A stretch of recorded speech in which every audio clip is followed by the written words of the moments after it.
Um abraço.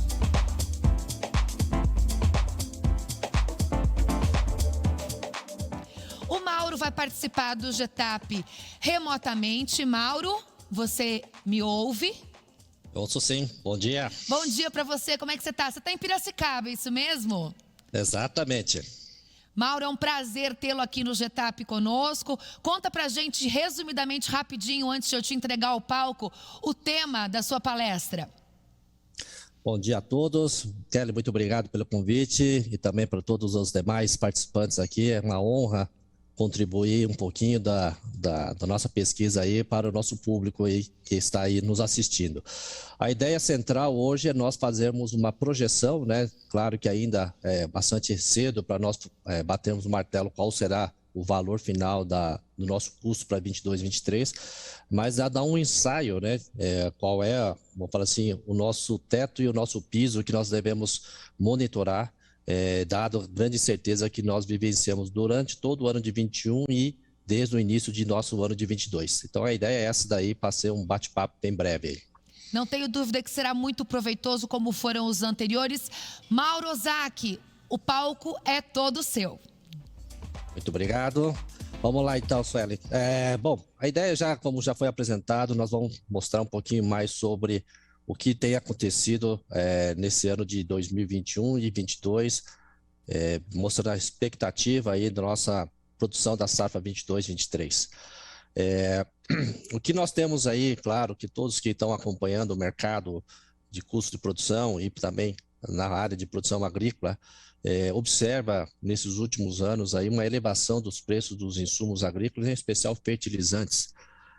O que se nós temos observado ao longo desse, né, desde 2008, se nós pegarmos um gráfico desde 2001, o momento que nós vivemos hoje, nós registramos os maiores valores dos preços dos nossos fertilizantes, seja cloreto de potássio, bateu nesse mês de abril os maiores valores médios para o nosso segmento, né, no Porto de Vancouver, no Canadá, e o fosfato, no caso o MAP, aí também atingindo seus valores próximos do recorde histórico nosso, se nós pegarmos nesses 20 anos aí. Obviamente o recorte que eu fiz aí do 2008 para cá é somente para encurtar o gráfico, para entender que foi o pico, o último pico que nós tivemos das altas desses fertilizantes, para nós termos noção em valor nominal, os preços que nós estamos observando desde janeiro de 21 até abril de 22, o que é que aconteceu, né? Nós estamos vendo essa escalada nesse preço desses fertilizantes, que é um dos principais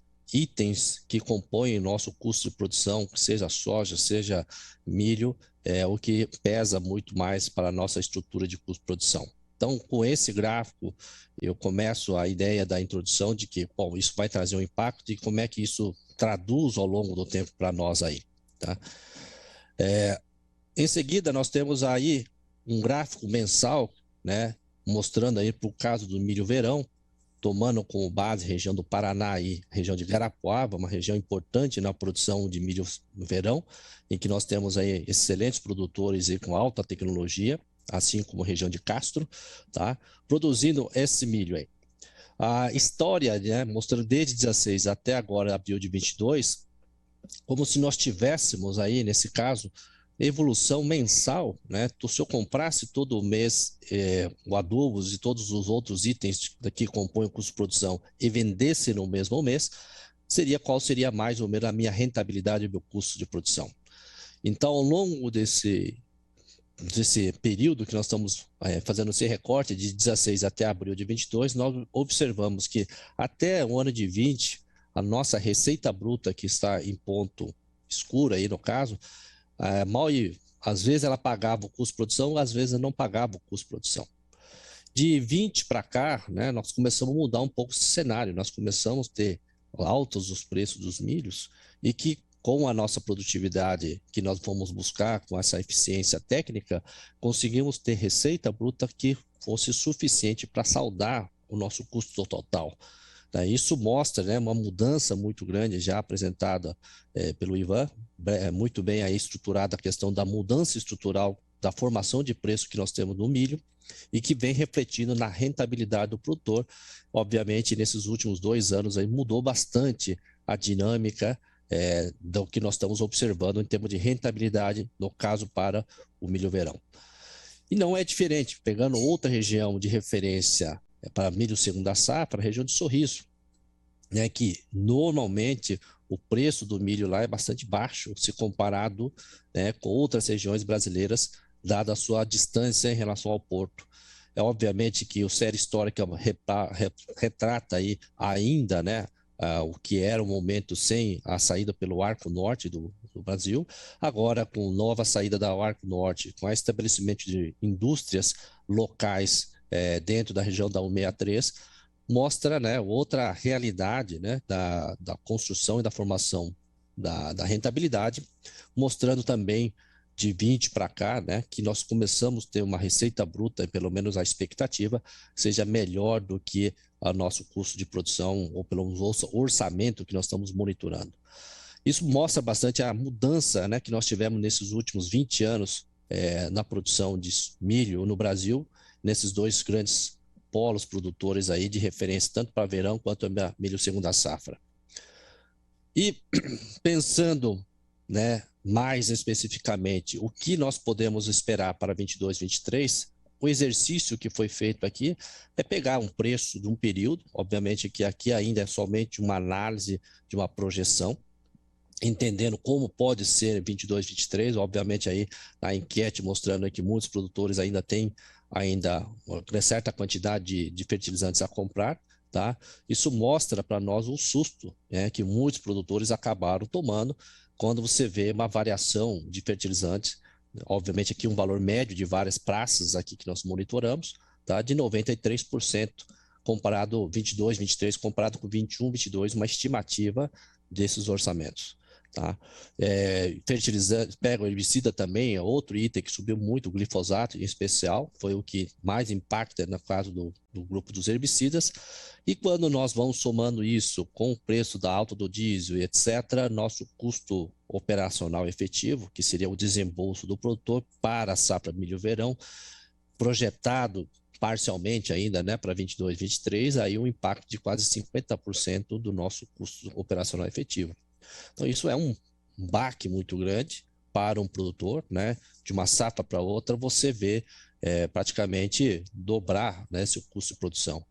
E na outra ponta, né, nós temos um limite no nosso teto de produtividade e o preço ela não teve tanto, né, não acompanhou essas altas que nós estamos observando nesses insumos aí. Então, a nossa rentabilidade tende aí a recuar, pelo menos a projeção inicial. Claro que depende de muita coisa ainda para 22, mas essa é primeiro o ensaio utilizando a base de preço que nós temos hoje.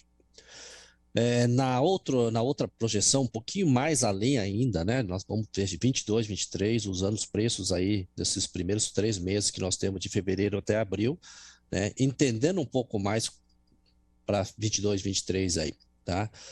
Fertilizantes também vai ter um impacto, mas claro, se comparado com o milho-verão, o impacto parece que é menor, poderia ser mais. É que nós estamos tomando como base 21, 22, com um período que já absorveu parte da alta durante o ano de 22, né, de 21.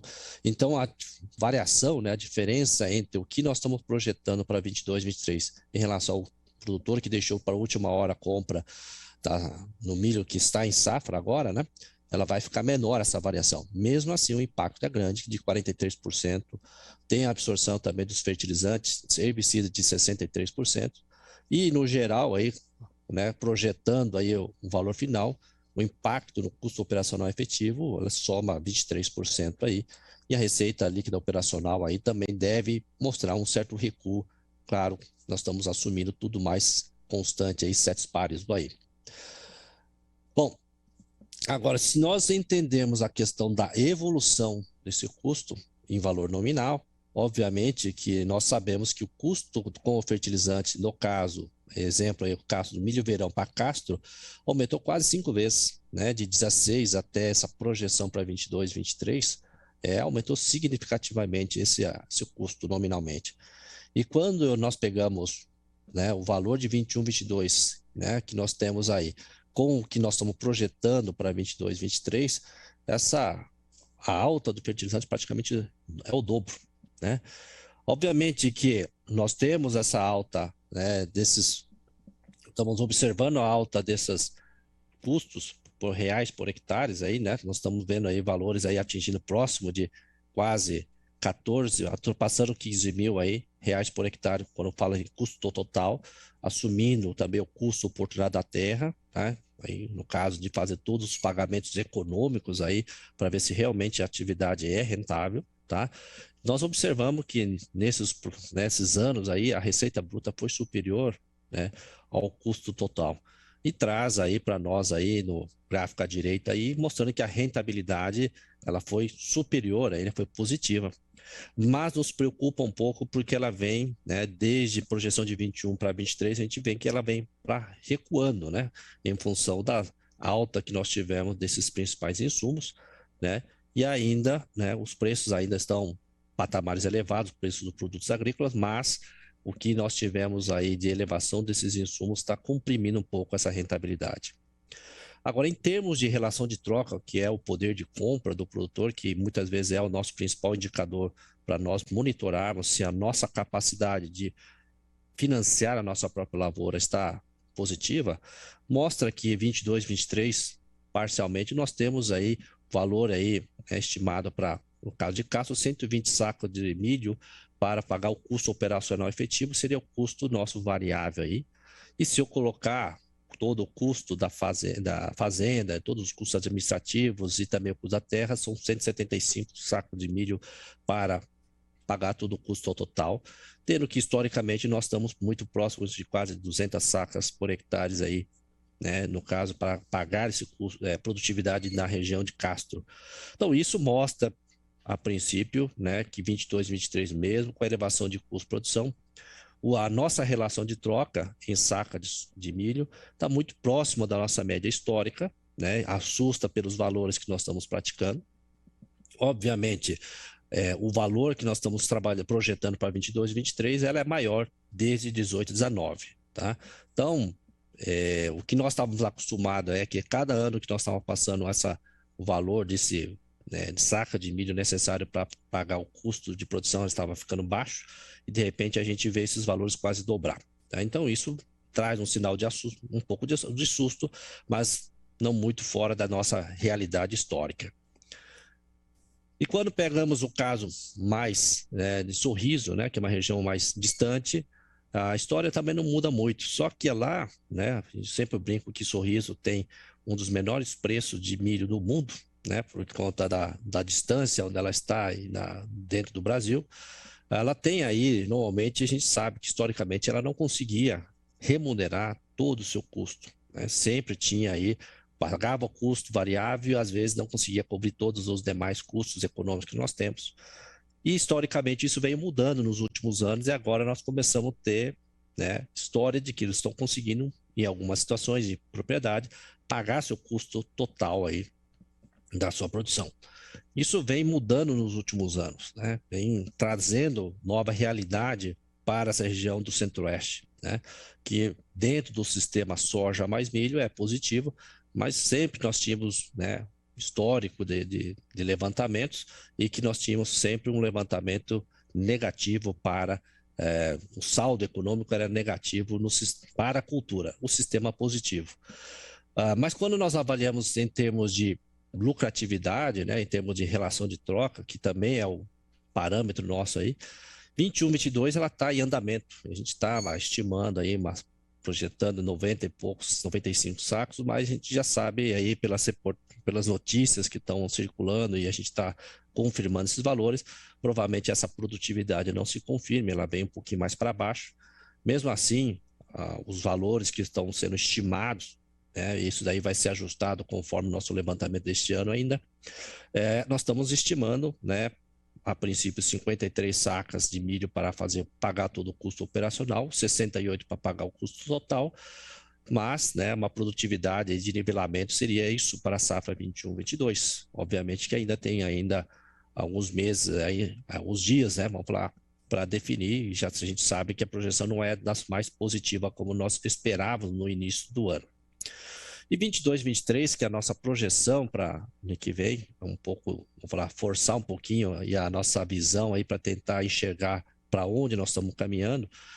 aos preços praticados agrícolas agora, né, o preço do milho e os preços dos insumos, está dentro aí de 58 sacas de milho para remunerar, saldar o custo operacional efetivo e 74 aí para pagar o custo total, tá?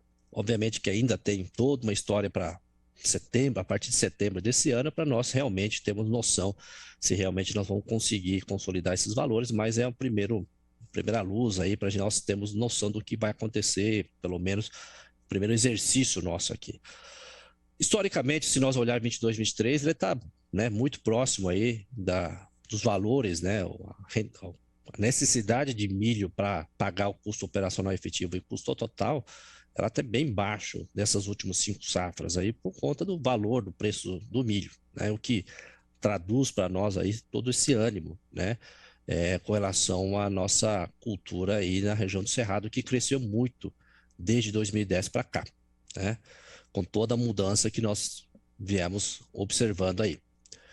E para, né, olharmos um pouco mais a questão de 22, 21, 22, 23, 21, 22, né, pensando em várias regiões de verão e outras regiões de milho segunda safra, né, a produtividade de nivelamento é uma forma mais fácil de a gente entender um pouco mais aí o que realmente projeta para nós aí 22, 23 em relação a 21, 22 e a produtividade média das últimas 5 safras, para ser o que nós estamos projetando de preço de nivelamento dessa cultura, se historicamente daquilo que nós trabalhamos, a nossa colheita, ela é suficiente para nós saldarmos aí esse valor aí, né?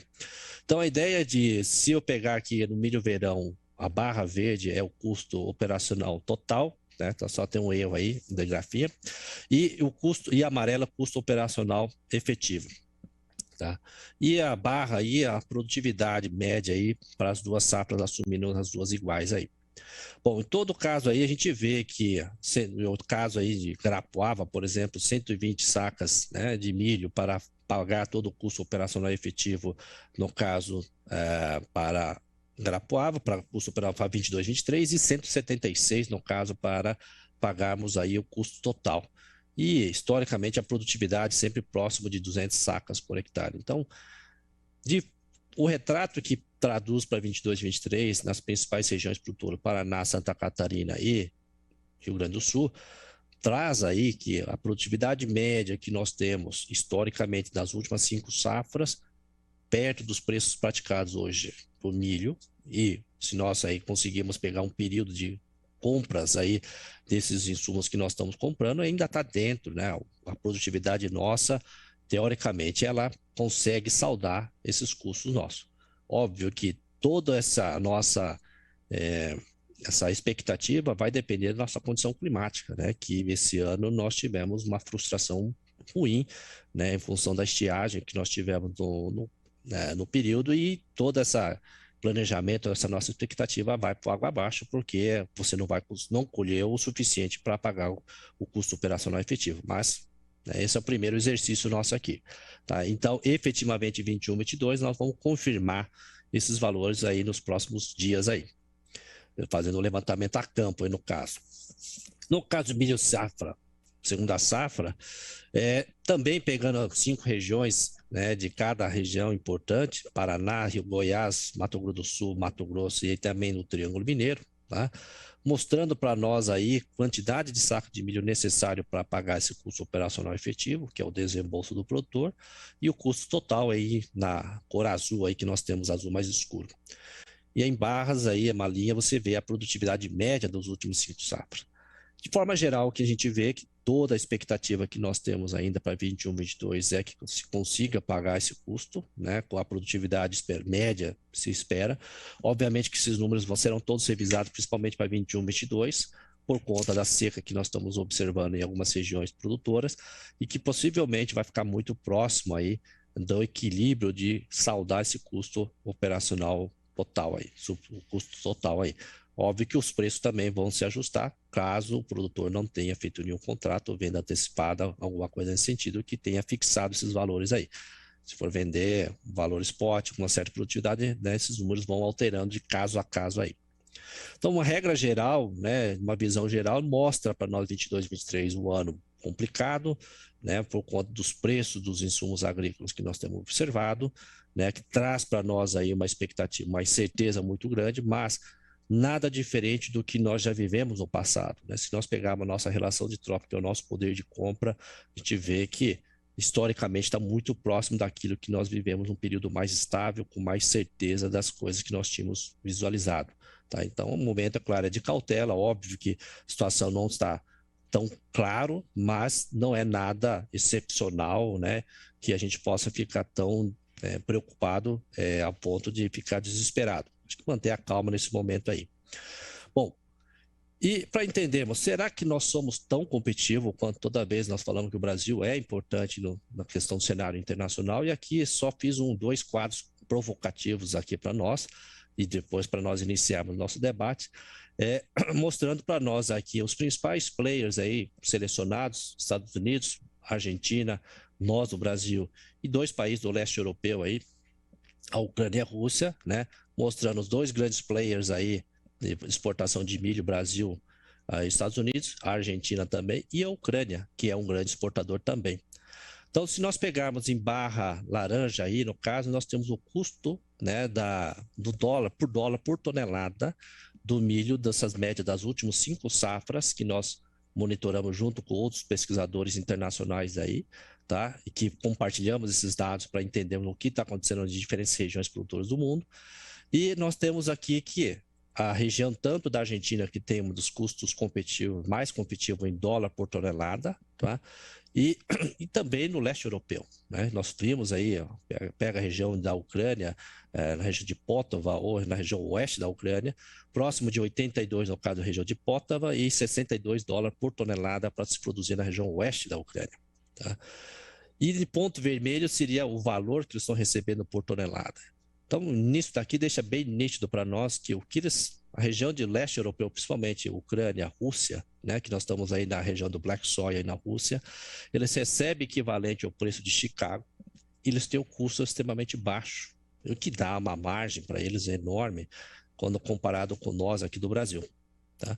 Isso explica, em parte, porque a Ucrânia tornou um grande exportador de milho nesses últimos anos aí, dada essa margem que os grandes investidores estrangeiros enxergaram essa oportunidade de produzir milho na região do solo Chernozem que nós temos na região da Ucrânia, que é um solo escuro, extremamente fértil, tá? E fácil estar do lado do porto para escoar aí pelos portos aí, tá? Em nosso caso, nós não estamos tão competitivos. No lado direito, a gente vê em barras azul aí a nossa margem, receita líquida operacional, e a laranja, nós estamos observando o valor nosso, descontando o custo oportunidade da terra e todos os outros custos econômicos aí. Mostra para nós aí que nós, em dólar, né, 17 dólares por tonelada no caso do Sorriso e 30 dólares aí aproximadamente dólar por tonelada no caso para Cascavel, é o quanto sobra para nós sem descontar os custos econômicos. Enquanto que nos Estados Unidos, né, se você pegar aí Iowa, que tem, né, 70 dólares por tonelada, e você pega Dakota do Norte 45, né, tá dando de braçada em relação a gente no curto prazo. Né? E se pega a Argentina, que é o país vizinho nosso, e também na Ucrânia e na Rússia, todos eles, né, ultrapassam mais de 50 dólares por tonelada em termos de rentabilidade de margem bruta aí, da média dos últimos 5 anos. Quando incluo os custos econômicos, seja depreciação, seja juros capital e custos da terra, nós ficamos menos competitivos, igual os americanos de Iowa, tá? Enquanto que outros países, exceto a Rússia, né, conseguem pagar todos esses custos econômicos, principalmente a região da Argentina e da Ucrânia. Né? Principalmente a região oeste da Ucrânia é que tem extremamente rentável, que o valor do arrendamento dela é um pouco mais barato que a região de Pótava, que é a principal região produtora de milho da Ucrânia. Tá? E quando nós olhamos para finalizar, né, o gráfico aqui mostra que o sistema nosso, que é importante, embora milho nem sempre é tanto rentável, se mostrava rentável nos últimos anos e agora, pontualmente nessas 2 últimas safras, o cenário mudou. O sistema soja mais milho para nós é positivo, né? Nas últimas 5 safras, pegando Sorriso, Cascavel, nós temos uma rentabilidade positiva. Mas bem diferente do sistema quando eu pego os Estados Unidos, Iowa, por exemplo, que tem 125% de rentabilidade. Quando eu pego Dakota do Norte, 69%. Eu pego a Argentina, nosso país vizinho, aí ultrapassa os 100%. Eu pego a região da Ucrânia e laranja, tanto Pótava quanto o oeste da Ucrânia, quase 100, né, média aí 120%. E a própria região da Rússia, a região da Black Soil, aí na região de Voronezh, que é a região onde se produz bastante também, são positivos. Então, o que nós temos aqui é observável, embora nós estamos ganhando espaço, temos todo espaço para nós tornarmos grandes celeiros do mundo, os nossos principais players têm uma margem grande de competitividade frente a nós, né? Então, cabe a nós aí reestruturarmos a forma de conseguirmos ganhar essa competitividade e subscrevo aí toda a tentação aí que já apresentado pelo Ivan, na ideia de queremos criarmos taxas, né, de exportação, qualquer outra tributação que diminua a nossa competitividade, uma vez que todos os nossos principais players estão muito mais competitivos. E se nós colocarmos essas barreiras, tornaremos menos competitivo e aí as consequências não são positivas. Deixo aqui por aí encerrado a minha apresentação, ficamos aí à disposição.